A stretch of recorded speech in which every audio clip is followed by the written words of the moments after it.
안녕하세요. 아미랑의 최석재입니다.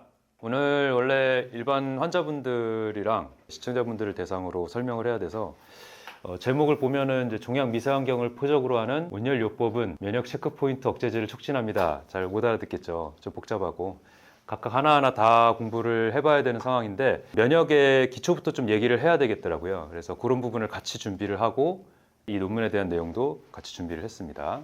우리 몸의 면역이 어떻게 구성이 되어 있는지, 백혈구는 뭐고 백혈구 중에서 림포사이트는 뭔지 하나하나 좀 따져보고서 논문의 내용으로 들어가 볼 거예요. 벌써부터 머리가 지끈지끈하지 않습니까?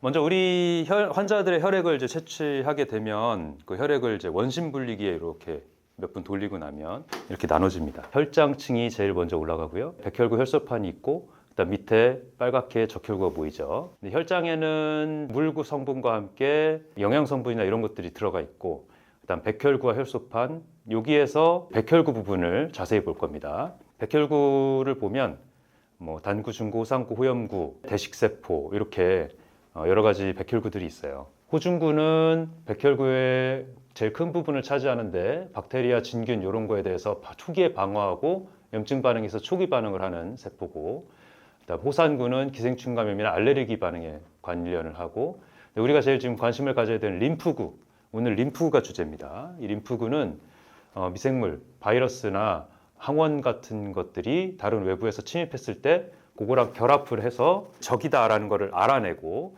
그다음 그거를 다른 세포들한테 알려주는 역할도 하고, 그런 것들을 합쳐서 T림프구라고 하고요. 그 다음에 항체를 만들어내는 B림프구, 자연 살상세포라고 표시했는데 자연 살해세포라고 부르기도 하고 NK세포, 내추럴 킬러세포 이런 것들이 이제 림프구에 다 들어가는 겁니다. 그래서 우리가 면역에서 주요하게 봐야 되는 게 이 림프구라고 볼 수가 있어요. 백혈구 중에서 림프구까지 우리가 알아봤습니다. 그러면 이제 림프구를 또 어떻게 나눠야 되느냐? T세포라는 게 있는데요. 이제 림프구에서 T세포, B세포, 자연살해세포 이런 것 중에서 T세포를 오늘은 중점적으로 또 볼 겁니다. 이 T세포는 CD4 T세포랑 CD8 T세포 이렇게 두 가지가 대표적으로 있어요. 그 주 위에 더 추가로 있는데 그 중에서 CD4, CD8 두 개를 좀 중심으로 볼게요. CD4는 헬퍼 T셀이라고 합니다. 도와준다. 뭘 도와주느냐? 다른 세포들의 면역 기능을 활성화시키거나 억제하는 역할이다 이렇게 돼 있는데요. 사이토카인을 분비를 통해서 작용한다. 요거를 설명 하나씩 드려야 됩니다. 이제부터 예시를 좀 들어드릴게요. 그냥 그대로 읽어버리면 잘 이해가 안 되시니까. 자, 헬퍼 T셀은 경찰 중에서 검문하는 순경이라고 보시면 돼요. 그 동네에서 적군이 있는지 없는지를 확인하는 또 정찰병들이 있어요. 걔네들이 마크로파지, 대식세포, 뉴트로필 호중구 아까 나왔죠. 그다음 덴드라이틱 셀, 수지상세포 이런 것들을 이제 APC는 뭐냐면 안티젠 프리젠팅 셀이라고 해서 항원을 보여준다. 어떻게 보여주느냐? 이 적군인지 아닌지를 파수꾼이 가가지고 어떤 특성이 있는지를 찾아서 알려준다는 거죠. 그걸 누구한테 알려주느냐? 검문하는 이제 경찰한테 알려준다는 거예요. APC들이 항원을 보여주면 그 항원을 인식해서 이 항원을 우리가 오늘은 얘를 뭘로 들 거냐면 빨간 모자로 들 겁니다. 자, 빨간 모자를 쓴 애가 적군이야. 이거를 이 APC 동네 파수꾼들이 알려주면 헬퍼 T셀 검문하는 경찰들이 아, 빨간 모자를 쓴 애가 적군이구나. 이걸 이제 알 수 있게 되는 거죠.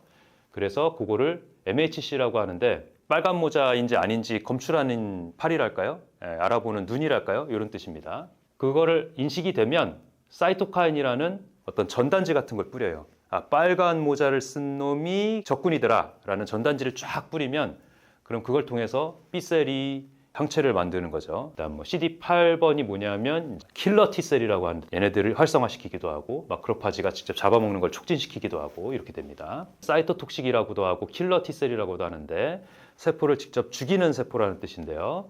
바이러스에 감염된 세포와 종양세포에서 세포를 녹이거나 에이팝토시스 세포를 사멸한다. 검문하는 경찰이 아니라 진짜 잡아서 가두거나 죽이는 경찰인 거죠. 그다음 그 외의 T세포 중에 뭐 레귤레이터리 T세포라는 것도 있는데요. 요거는 뭐 전쟁이 끝났는데도 계속 잡으면 안 되지 않습니까? 이런 걸 좀 조절을 해주는 거예요. 자가 면역 질환이 생기지 않게. 국민들이 이미 된 빨간 모자까지 다 잡지 않도록 조절해주는 그런 역할을 하는 T세포도 있고요. 메모리 T세포도 있는데 요거는 뭐 장기간 동안 남아서 다시 항원이 들어오면 역할을 하기도 하고 이렇게 T세포는 여러 가지가 있고요. 오늘은 그 중에서 주요하게 CD4, CD8 두 가지를 중심으로 볼 겁니다. 자, 그림으로 한 번 더 설명을 드려볼게요. 자, CD4 T셀은 뭐냐? 여기 보면 안티젠 프리젠팅 셀 파수꾼 개념의 역할이죠. 돌아다니다가 파수꾼들이 빨간 모자 쓴 애가 있었어. 빨간 모자가 적군이었어. 이걸 알아가지고 빨간 모자가 문제다라는 거를 MHC 검출기에다가 붙여갖고 옵니다. 이게 에피토프라고 하는데 이게 그 빨간 모자예요. 이런 항원이 있으면 그 놈이 적이더라. 그러면 이 헬퍼 T셀은 요거를 T셀 리셉터라는 걸로 인식을 해가지고 빨간 모자가 적이었군 하고 알게 됩니다. 전단지를 뿌리죠. 같이 뿌려요. 안티젠 프린팅 셀이랑 파수꾼들이랑 경찰 중에서 검문 경찰이랑 둘이서 같이 전단지를 막 복사해서 동네에다 뿌립니다. 이런 빨간 모자 쓴 애가 나오면 잡아야 돼. 그러고 나서 그게 활성화된 헬퍼 T 세포고요. 그럼 활성화된 세포들이 여러 개로 복제가 되면서 전단지를 더 많이 뿌리게 되고 B셀에서는 그 내용을 가지고 이제 항체를 만드는 역할을 합니다. 항체라는 거는 그 빨간 모자를 잡을 수 있는 능력이 있는 독침이나 이런 걸 만드는 거죠. 킬러 T셀, CD8 T셀은 전단지를 받아들고 빨간 모자를 잡아야 되는구나 라고 인식을 하게 된 겁니다. CD8 T셀은 어떤 역할을 하느냐? 액티베이션 된 빨간 모자면 잡아야 된다는 걸 이제 인식한 T세포가 됐고요. 지나가다가 감염된 세포 내지는 암세포를 발견했어요. 또 빨간 모자에 걸렸어. 이렇게 되면 주위에 펄포린이라는 게 있는데 이건 뭐냐면 이 세포를 구멍을 뚫어주는 단백질이고요. 그 옆에 있는 그랜자임은 이 안에 있는 단백질을 녹이는 효소입니다. 그래서 두 가지를 쫙 쏟아내서 세포를 죽이게 되는 거죠. 팡 터트리게 되는 겁니다. 이 안에 이제 구멍을 뚫어줬고 안에 들어가서 녹이는 그림이에요. CD8 T셀은 세포를 잡아서 죽이는 킬러 T셀의 역할을 한다. T세포 면역 반응의 기전을 다시 한번 이제 설명을 간단하게 정리를 하면 T세포 활성화가 되면 그럼 세포 표면에 빨간 모자를 인식하는 팔 그게 나와가지고 파수꾼들이 알려준 빨간 모자가 있냐 없냐 그걸 확인해가지고 항원을 인지를 하고 그걸 TCR MHC 결합이라고 하거든요. 그 인식하는 그 팔을 그걸 통해서 항원 인지를 하더라도 또 이 항원을 인지했다고 빨간 모자 쓴 사람을 다 잡으면 안 돼요. 왜냐하면 빨간 모자 중에서는 우리나라 사람도 있잖아요. 모든 적군이 다 빨간 모자를 썼지만 우리나라 사람도 빨간 모자 쓴 사람이 있기 때문에 그걸 조절해 주는 게 필요합니다. 동시 자극 신호라는 게 있고 동시 억제 신호라는 게 있어요. 동시 자극 신호가 있어야 T세포가 활성화되는데 동시 자극 신호는 CD80, CD40 이런 것들이 있고요. 그래서 사이토카인 분비할지 말지 이런 것들을 활성화하는 게 결정이 동시 자극 신호가 있어야 결정이 되고 어느 정도 동시 자극 신호까지 생겨가지고 전단지 뿌려 이렇게 해가지고 딱 뿌렸는데 어느 수준이 돼서는 이제 정지를 해야 되겠죠. 전쟁이 끝났어 내지는 더 이상 잡으면 안 되겠어. 이럴 때에는 비활성화되도록 동시 억제 신호를 내줍니다. 너무 과도한 면역 자극으로 인해서 조직 손상이 생기는 것을 예방하는 기능이 또 있습니다. 빨간 모자가 적군이라는 걸 알려주는 MHC, TCR 복합체고요.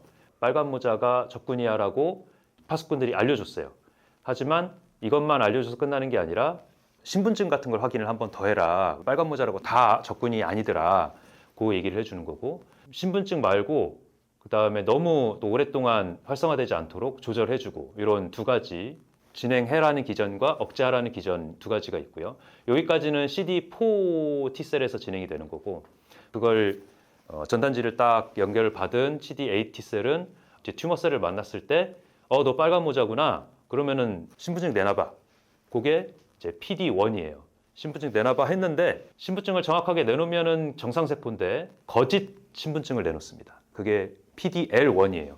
PDL1과 PDL2 복합으로 이렇게 나오는 거짓 신분증을 내놓으면 CD8 T셀은 너 우리 아군이구나 그러고서 이제 속는 거죠. 그런 기전을 암세포는 똑똑한 암세포는 가지고 있다. 자, 이제 면역 체크 포인트라는 말에 대해서 이제 이해를 해볼 시간인데요.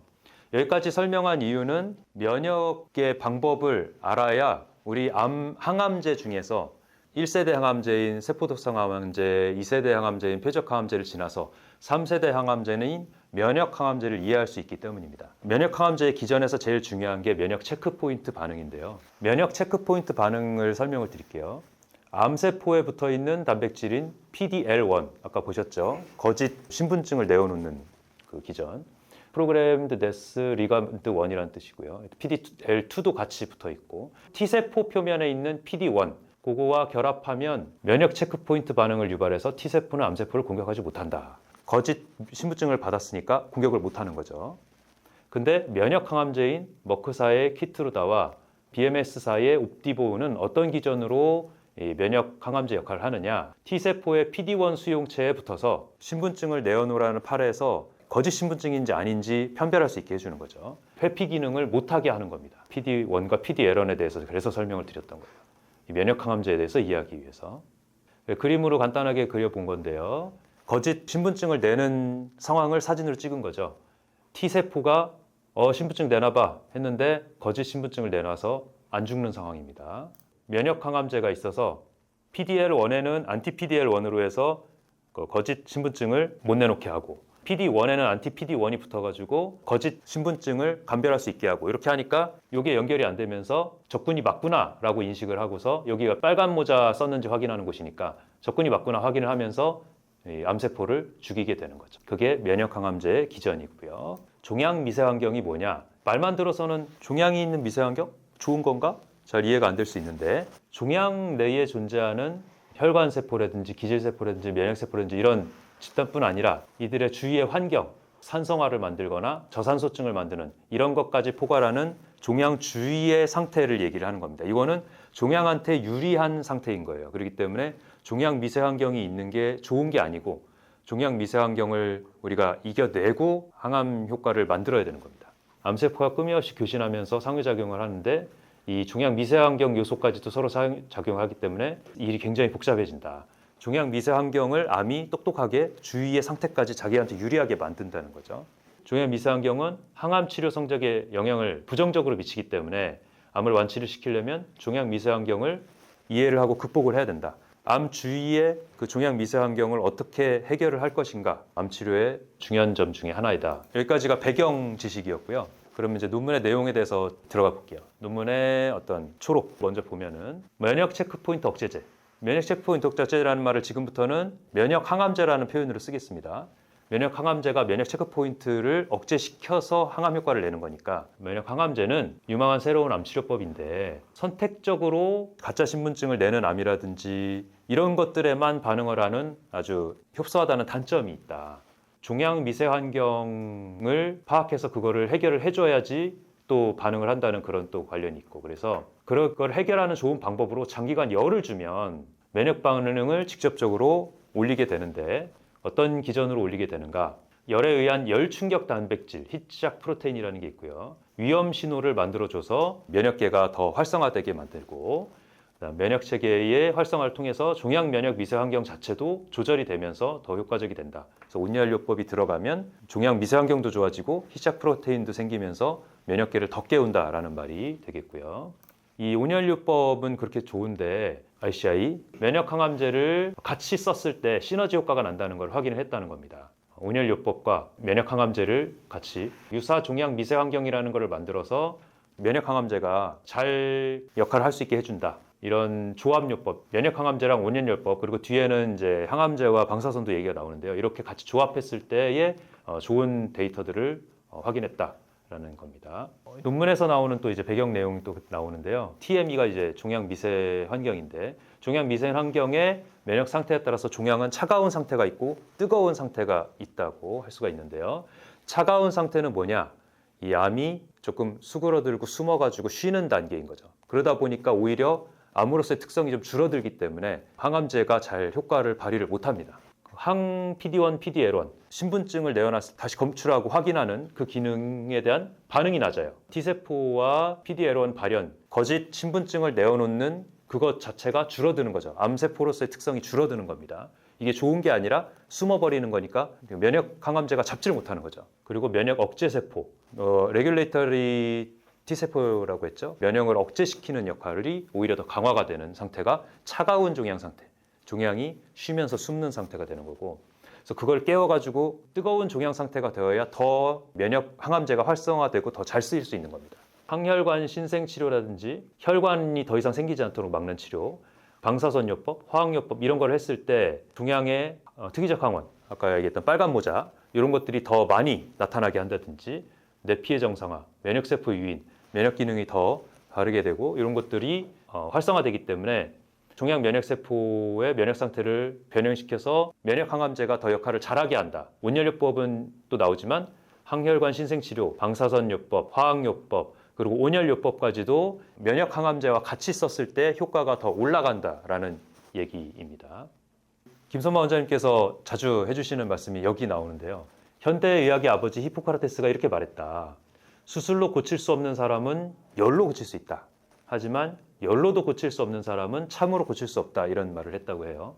열이 자발적인 종양 퇴행과 관련이 있다. 그러니까 열이 종양이 이렇게 숨어버리거나 이러는 거를 다시 활성화시킨다. 암으로서의 특성을 나타내면서 오히려 면역 기능을 활성화시키는 것과 동시에 해서 암을 잡을 수 있는 기회를 준다라는 얘기죠. 그런 사례로는 전립선암이라든지 흑색종, 방광암, 식도암, 자궁경부암 등 국소 및 진행성 암 환자에게 모두에게 널리 사용되고 있고, 그다음에 온열요법과 방사선 화학요법의 조합도 수많은 연구에서 더 좋은 결과가 나온다는 게 확인이 되어 있다. 근데 온열요법은 온도 범위에 따라서 체온이 발열을 나타낼 때 나타내는 범위 정도인 39에서 40도, 약한 온도의 온열요법이라고 하는 열 충격 온도라고 하는 41도에서 43도, 우리가 이 온도를 지금 쓰고 있는 거죠. 열 절제, 그 부위에만 이렇게 레이저처럼 열을 가해가지고 고수피를 죽이는 세포 독성 온도를 쓰는 그런 온열요법으로 나뉜다고 할 수가 있습니다. 본문의 주요 내용은 어떻게 구성되어 있냐면 한 문장에 대해서 증거들을 이렇게 모아놨어요. 그렇기 때문에 그걸 다 보는 거는 크게 의미가 없을 것 같아서 이 본문 주요 내용을 주제만 뽑아봤습니다. 온열요법은 종양의 DNA 손상을 증가시킨다. 종양세포가 괴사할 수 있게 도와주는 거겠죠. DNA 손상이 생기니까.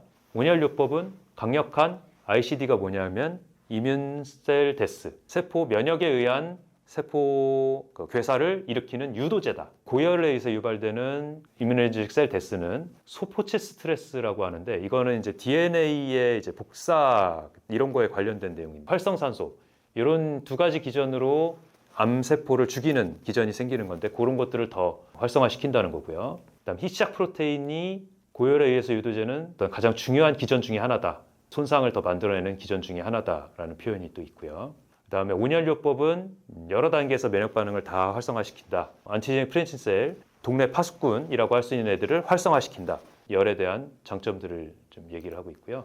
또 온열요법은 CD4 T셀, 헬퍼 T셀 중에서 기능이 저하된 세포들이 또 있을 수가 있는데, 걔네들을 교정을 해줘서 활성화시켜버리고요. 유리한 염증성 종양 미세 환경, 종양 미세 환경도 면역 기능이 활성화되는데 도움이 되는 방향으로 온열요법이 역할을 해준다는 거고, 희시작 튜머셀이라고 하는데 열에 의해서 활성화된 튜머셀들이 오히려 종양 백신으로 작용한다.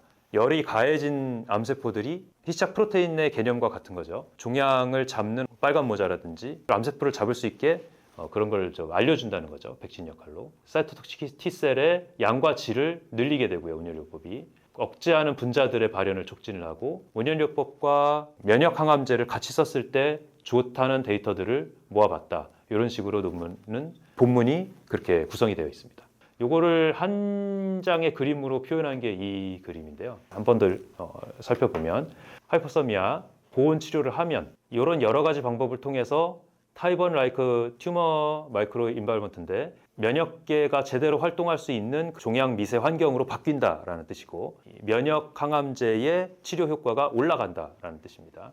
그 기전은 무엇이냐? 자, 1번 온열요법은 종양 돌연변이, 그다음 신생항원 등을 증가시키고, 이런 것들을 증가시켜서 면역완성 세포사멸, 이뮤노제닉 셀 데스, 튜머셀을 죽이는 것을 촉진을 하고요.